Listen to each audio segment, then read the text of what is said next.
From out of the depths it came. An ancient terror stalks the coastline. It's the creature from Scroby Sands. Meanwhile, let me pass on the good word about the new Wonky Times.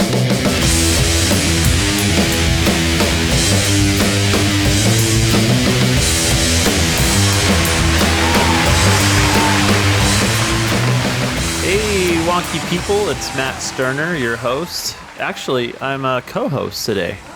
Guess he's back from government custody and fully upgraded.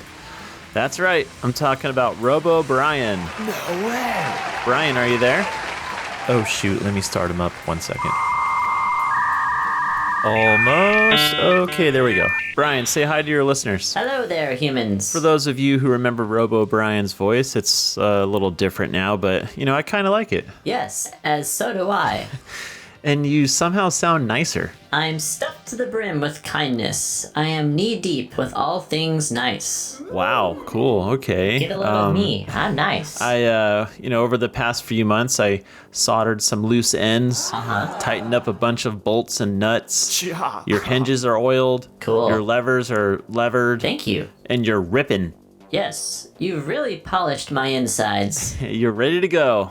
And I'm not alone anymore. Also, I'm very, very funny. Oh, yeah? Yes. Here's one of my newest jokes. Why don't aliens visit our planet as often as they used to? No idea.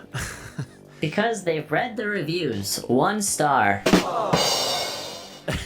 RoboBrian's back, folks. Cool stuff. Oh, and we also, on today's episode, we have a couple of filmmakers making their return to the show. Pretty cool. Yes. We chatted with them a couple of years ago, as a matter of fact, when they made the film Fact or Fiction, the Norfolk Sea Creature. Yeah, Jordon and Kyle are back with a brand new film called The Creature from Scroby Sands. It's a creature feature.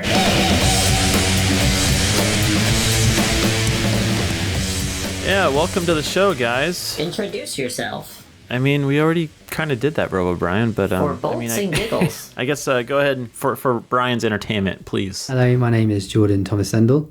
Hello, I'm Kyle Ball. Thanks for having us back again, Matt. And of course, you too, Brian. Hello, Brian. Hello, Matt. Thank you for having us. Yeah, no, thank you for being on the show. Brian and I were on IMDb earlier, and we read that. Here's a synopsis of your movie. It's a highly dangerous and volatile sea creature on the loose in Great Yarmouth, Norfolk. 4 teenagers arrive for a bloody holiday they will never forget. Ooh. I have a question. Oh. If you had to pitch this new movie in 10 words or fewer, what would you say? Okay, sure. Yeah, that's a good question, Brian. Wow, put us on the spot. First question, eh? 10 words, what do you think? It should not exist. How many words is that? That's 4 words. Look, it shouldn't exist, right? It's a B movie. It's a farce. Yeah. It's a sea creature that's just attacking people on the Norfolk coast. It's been made on pretty much no budget. The process was a bit crazy. It's a horror movie. It's quite scary. It's sort of inspired by 1950s B movies. Yeah, definitely. The inspiration was 1950s, 1960s kitsch sort of horror B movies. It's camp, it's silly, it's goofy, but also it's really scary. And it's based on truth. Absolutely, absolutely. Last time we were here, we told you about our documentary, Fact or Fiction, the Norfolk Sea Creature. We learnt a lot about this legend of this creature in Norfolk, around the waters of Great Yarmouth where we live, and we decided to write a horror narrative based on this creature. It's about 4 teenagers. They come to Great Yarmouth. Great Yarmouth's like this holiday resort on the Norfolk coast in England, and they come to Great Yarmouth for like a seaside holiday. And before you know it, they're in the sights of some humanoid sea creature, demon from the depths, monstrosity looking thing. It's slimy, it's scaly, it's absolutely just stupid. Monstrosity looking thing, yeah. Wow. Yeah. I'm looking at the edit for however long, just looking at this thing on screen. It's basically you in a rubber suit.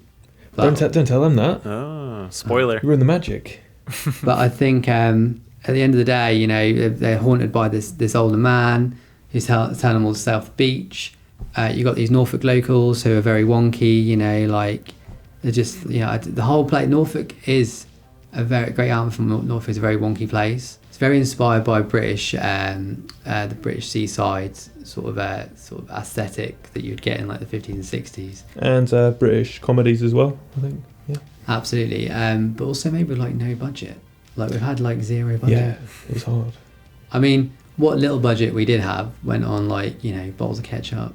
Mincemeat. The local butchers, they loved us. Yeah. I mean, I think we kept them in business for a bit, to be fair. Yeah. Yeah. I mean, they've closed down now. Anyway, was that, I think, gone over 10 words, but... Oh, there's got to be 10 words in there somewhere. Yeah, you can choose your 10 words, yeah. There you go, in a nutshell. So is this a comedy horror or like a straight up pee my pants scary movie? Well, I mean, there's definitely a chance you will pee your pants, apart from Brian. I mean, I don't know how that works with him. Has he got pants? I mean, let alone... That's private. Must some kind of oil come out? I don't know. Anyway, beside the point. What we've done, essentially, is we've taken two genres, comedy and horror. We've put them together. It's never been done before. They said it couldn't be done, but we've done it and we've proven it works, I think. Comedy and horror, I mean, they go so well together, don't they? It's just this weird thing where it just goes so well. But talking about whether it's a straight up pee in my pants scary movie... Mm-hmm. Well, the thing is, as soon as you add that comedy element in, it's no longer scary. No, because I've been... No. So I've... Just think about the nights when I've been sat there editing the film. Right. The amount of pairs of underwear that I've been through... Okay. It's been ridiculous. It's good. So it's pee your pants movie? No, not laughing at it though. Pee your pants scary. I'm not peeing my pants because I'm laughing. Okay. I'm peeing my pants because I'm scared. That's good. I'm peeing my pants right now just thinking about the film, talking about it. I'm not really. Thought I could smell something. Right, okay.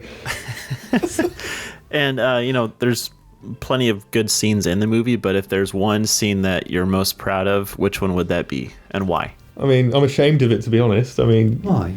I never set out to make a B movie. It has got B movie elements, yeah. Absolutely. We've built it as a B movie.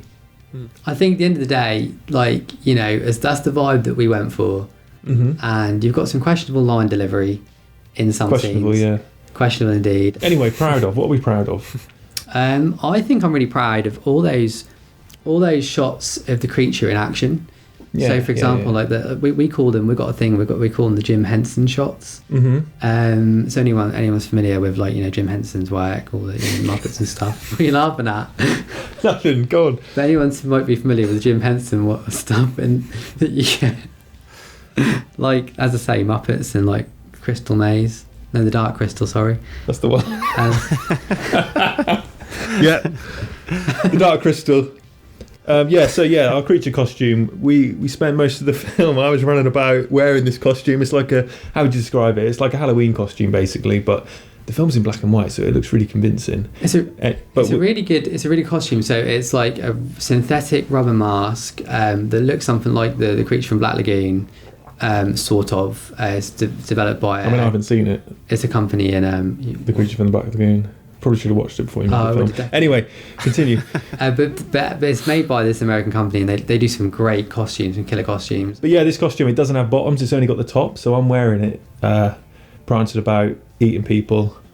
You can't show the bottom because it would just be my swim shorts. It consists of a mask, a torso with some gills sort of pattern-y thing, and some separate claws as well.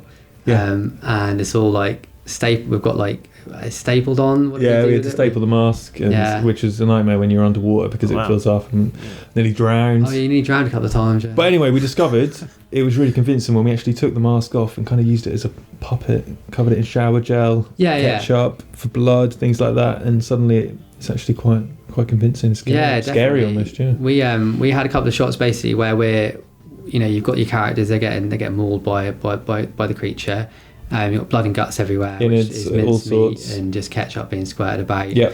And Kyle was wearing the costume and sort of, looking a bit sort of menacing, but it just wasn't scary enough. And also, it's really hard to help you direct the scene and kind of check the script when I'm wearing this mask and I can't actually see or hear anything. No, definitely.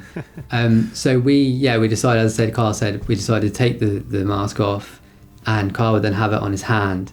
And he would then, so the mask would be on his hand, he'd move it around like a puppet, and we'd feed bacon and meat into the mouth. And we sort of dress this stuff up and film close-ups of him sort of, doing little Puppet Man animation type stuff. There is a real Puppet Man in Yarmouth, by the way. He's a bit wonky. We mentioned him last time. He's in our fact or fiction film. Yeah. But anyway, your acting for the Jim Henson shots was definitely inspired by the Puppet Man. So it's a great correlation there. Yeah.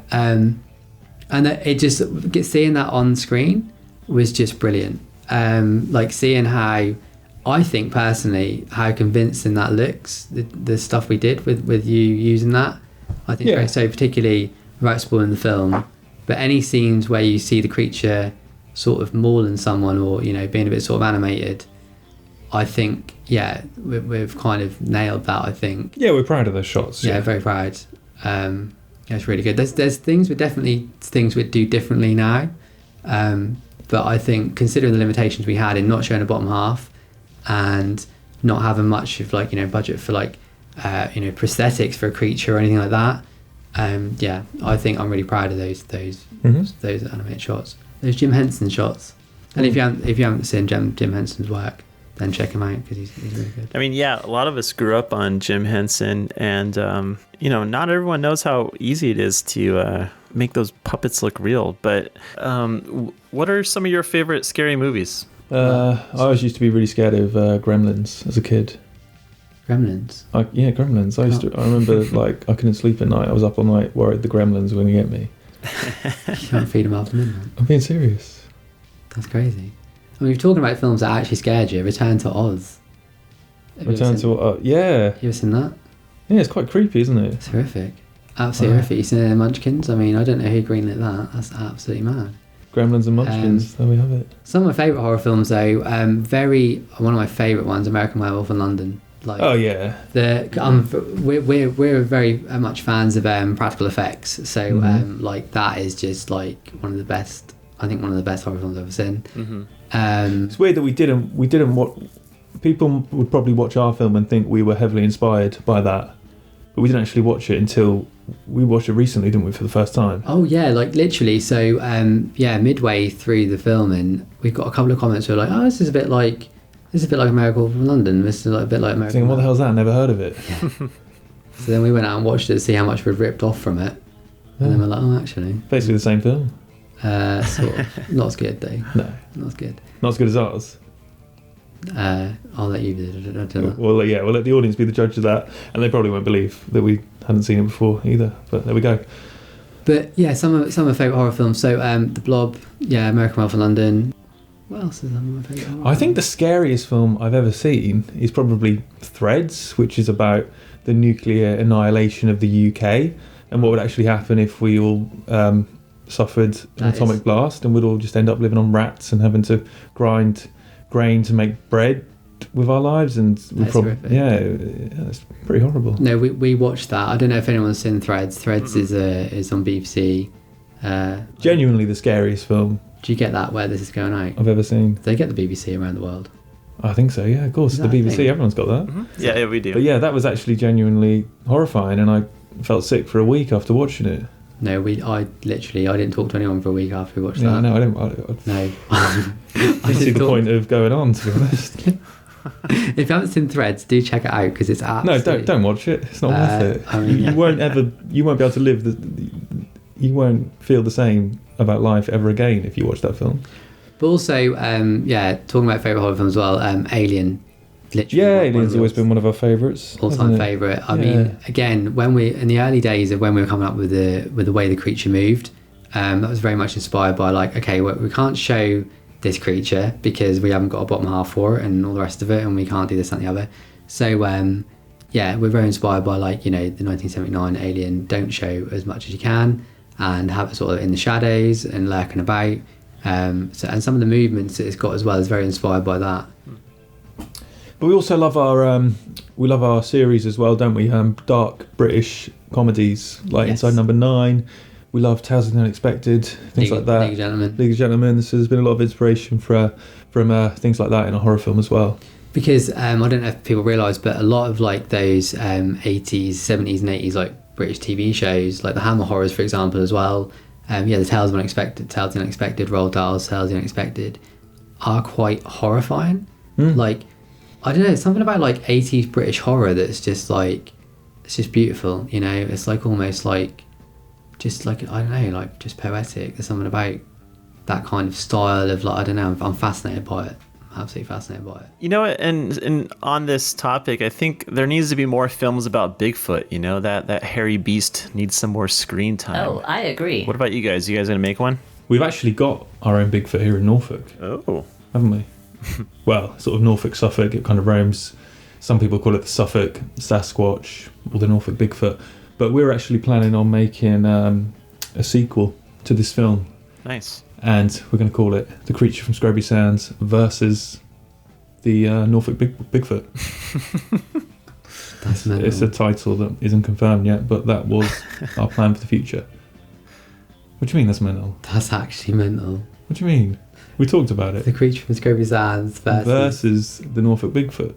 Well, we know everything these days. It's the natural progression. Everything these days having crossovers, isn't it? Right? Yeah. Everything has crossovers. You need that cinematic universe. I mean, Norfolk's not quite a universe, but it is a place that's quite large.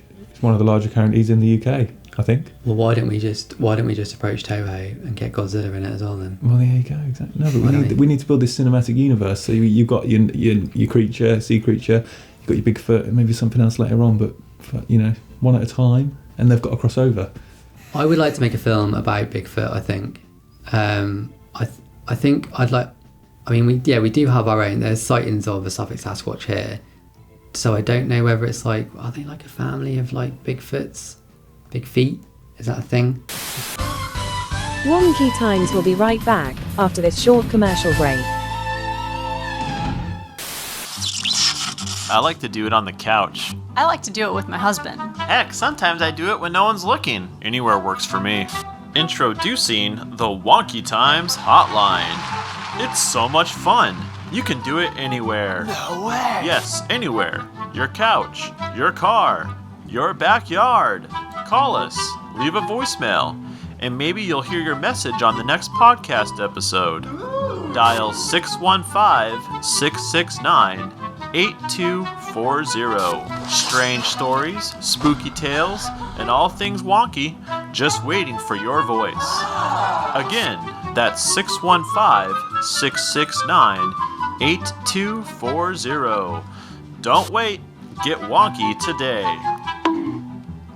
For the women who refuse to lead on anyone else's terms, this is for you. You climbed the ladder, hit the milestones, and done everything right, and yet something still feels off. Success should not cost you your well-being, your joy, or your integrity. That's why I created Powerhouses with Purpose. Here, we don't just talk about values, we lead with them. If you're ready to break free from cycles of burnout, lead with clarity, confidence, and purpose, and build a legacy that actually feels like yours, welcome home. Schedule a call with Sam at powerhouseswithpurpose.com. I have a question. Oh, okay. If aliens landed tomorrow and demanded a tour of your town's weirdest stuff, what 3 things would you show them? Okay. I mean, first of all, I'd kind of ask, like, who are you? Who do you think you are, demanding that we give you the tour? You just arrived in our town, and suddenly it's our job to show you around. Right. I mean, I'd be wondering where they've come from. I'd be like, how far you travelled, where, what's going on. But on a more serious note, I'd show them the waxworks, but that's not there anymore. Yeah, it's gone, isn't it? I can't show them that. I'd show what them. about, so we made our documentary Fact or Fiction. We actually had a fan approach us with an idea for an episode, and it was a haunted crisp packet. I think it was a packet of Doritos. Oh, God. Yeah. And he said at night you could just smell cheese throughout the whole house. But we decided there wasn't enough to go off it and kind of make an episode. But he was, I mean, yeah, it's quite weird. It was, yeah. I remember him saying literally, it was like, yeah, every time he walked into the room where the crisp packet was, there was a faint smell of cheese that wafted around. It was quite, it was quite horrific, really. And we never got around to making the Fact or Fiction episode, because obviously we're making this creature film. Yeah, it's kind of taken over our lives, hasn't it, really? But yeah, anyway, what else is there? I don't know. I mean, an alien would think most things are weird anyway, wouldn't they? Well, as I said, Yarmouth used to have a waxworks. It was like world famous waxworks because it was like really bad, like really, really shit, like really bad. Like, you know, you had like Mr. Bean in there and his face was melted off almost. You know, it was this notoriously bad. So that closed down. I'd say if they could travel back in time, can these aliens travel back in time? Because then I can actually show. Yeah, we need more information. Really, we can't answer the question. We need, can the aliens travel in time? Because if so, we could show them so much more. Yeah, Brian, do you know that answer? I do not. I regret my question. But to piggyback off of Brian's weird question, what if a shapeshifter showed up at your front door? What question would you ask it? Well, what shape is it? Oh, yeah. That's good. I think, no, if a shapeshifter turned up at my front door, I would ask it if it could do my shifts at work for me. Wow. I literally, you know, like, yeah. Can you? How much would it take for you to turn up to my work and do a shift for me, while I just do other things really, like just chill out, watch a couple of films. Yeah, I'd probably get bored of that in the end, though, I reckon. But also, do you think it'd be weird? Because I think it would throw you through a loop if you then asked it to shapeshift into you, and you're looking at yourself through different eyes. If you could see the back of your own head, that would be freaky. You'd never be the same person again. You could watch yourself sleep as well. I mean, that's weird. You would never be the same person again. So, do you want it? Do you want that kind of drama in your life? I don't think so. So actually, I would probably tell it to politely go on its way. Good answer. All right, here's another weird one. Would you rather fight 100 duck-sized elephants or 1 elephant-sized duck? I know we're kind of getting off course here. Sorry, is this a tongue twister? What is this? So, would you rather fight 100 duck-sized elephants or 1 elephant-sized duck? I'm with you. Well, it's a tough one, isn't it? That one. Hold on, right. So we're sat here, right? Knock, knock, knock at the door. Who's that? Oh, look, there's 100 duck-sized elephants outside. Yep. How big are the ducks, though? Because the ducks around here are pretty big. Well, no. Just think of your standard mallard. I mean, it's like it's a foot high, isn't it? I don't know. Have you been down the waterways? Yeah. They're massive. They're not that big. They're really scary. You're thinking of geese or swans. Yeah, what's the ones that chase you? And that's a goose, that is. And they don't give these up. are ducks. So, yeah, it's like a foot high, isn't it? I think one giant duck would... Oh, they got beaks, haven't they? Sort of. They're not very sharp. One giant duck. I don't know. It's the size of an elephant, though, right? Yeah. So, I reckon you could take it. I don't know. I reckon you could take it. No, because that's essentially a small T-Rex, isn't it? It's a dinosaur coming after you. Well, they are, technically, aren't they? Can you fight it and I film it? Yeah, sure. What are you fighting it with? Yeah, well, I'm allowed anything? Do I get a weapon? I think it's bare. We're talking about bare hands, surely, aren't we, Matt? Yeah. Yeah, just your hands. Or feet. Can we ask Brian for help? Is Brian equipped with any weapons? Has he got lasers on him or yeah, anything? I mean, if Brian's there, we'll be fine, right? Has he got any, like, you know, anti-duck sized elephant systems in place? Has he got anything that can help us? Brian, this is all you. Weapons. No, I do not have any weapons. However, I do have this strange gadget in my backside. I think it's a toothbrush. Oh, that's where that went. Okay, all right. Although, while we're on the subject of these fights, I'd love to know what you two think, actually. Who would win a fight out of our creature and the Bigfoot? Our creature and Bigfoot. Who do you think will win this fight? Because we'd love to make that film. What do you think the outcome would be? Maybe Brian can do some kind of AI calculations. I mean, the first thing that I think of is that I don't know if a Bigfoot can swim. So I'm assuming that the creature from Scroby Sands, you know, I haven't seen the movie, but I'm assuming it's a pretty good swimmer. It could just like yank the Bigfoot down into the water and you know, Bigfoot would be a floater at that point. But Brian, what have you been calculating back there? Well, according to my calculations, factoring in height, mass, swamp slipperiness, and sheer hairiness, Bigfoot has a 73.6% chance of winning. Wow. Unless the creature from Scroby Sands uses its slime as an advantage. Okay. Then it's a statistical tie with 99.9% likelihood of property damage and chaos. Okay. All right. Thank you for that answer, Brian. Okay. Real quick. One more weird question. If your shadow had a mind of its own, what would it be doing right now? If it's my shadow, it'd probably be sleeping, to be honest, because it's so bloody tired. Yeah, I don't even feel like I've got a mind of my own after making this film, to be honest. I'm just so exhausted. No. Yeah, it's 5 years of my life gone. Like, you know that shadow from Peter Pan? Yeah. That's dancing around and running about everywhere. Okay, yeah, I think I remember that. My shadow's nothing Mine's like that. not doing that, no way. Nothing like that at all. It's literally... Surprised I've got one, to be honest. Yeah, in bed, just absolutely, it's crazy. So, don't know.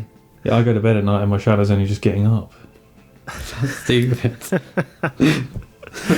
Okay. All right. Let's wrap this up. When and where can we see the film? Well, I'm really glad you asked because we're sold out the premiere, which obviously is really good news. We're really happy about that. Yeah, definitely. Yeah, congrats. And we're now exploring other options for future screenings. So, if you've got a cinema or a pub or a living room or whatever and you want to host a screening, let us know. Get in touch. Yeah, we're looking to take the creature on tour. So, as I say, like, it'd be great to have the creature go overseas as well, and for people to see, as many people to see the film as possible. So we haven't quite explored the overseas options yet, but we've got the film festival. If there's a film festival near you and you think it would like to have our film, let us know. Maybe we'll see if we could get it shown there. Meanwhile, though, you can actually watch the trailers online. You can watch the trailer for the film. In my opinion, I think it oversells the film a bit, if I'm honest with you. But I mean, that's fine. You get them in, and then they bought the ticket at that point, haven't they? Oh yeah, it's a smug game after that point. Exactly. But I think the trailer's online, so you can watch the trailer. If you type in the creature from Scroby Sands on Google, that'll come up somewhere. Or if you follow us, it's at On the Her Productions. We're called On the Her Productions. So for anyone who isn't in the know, On the Her is a Norfolk phrase, which means a bit wonky, a bit on the slant, and that's kind of what we are, our approach to filmmaking, our approach to projects. And for those of you not in the know, again, Norfolk is a county in England, the United Kingdom, just in case. Oh no, because it is also in Virginia somewhere, I think. Exactly. Yeah. Every time I type in Norfolk, if there's any kind of address thing, it comes up with Virginia, and I'm like, where's that? Maybe that's where Bigfoot is located. Probably. I think it is. Maybe we should have done some research before we record this podcast. Maybe. Well, we didn't know he was going to ask. And that's a wrap for this episode of Wonky Times. Thanks for wandering down the weird and wonky avenues with me. And remember, stay curious, question the ordinary, and if you see something strange in your backyard, email us at getwonky@wonkytimes.com. Also, give us a call at 615-669-8240. Leave us a voicemail, and it is likely we will include it in an episode. Adios!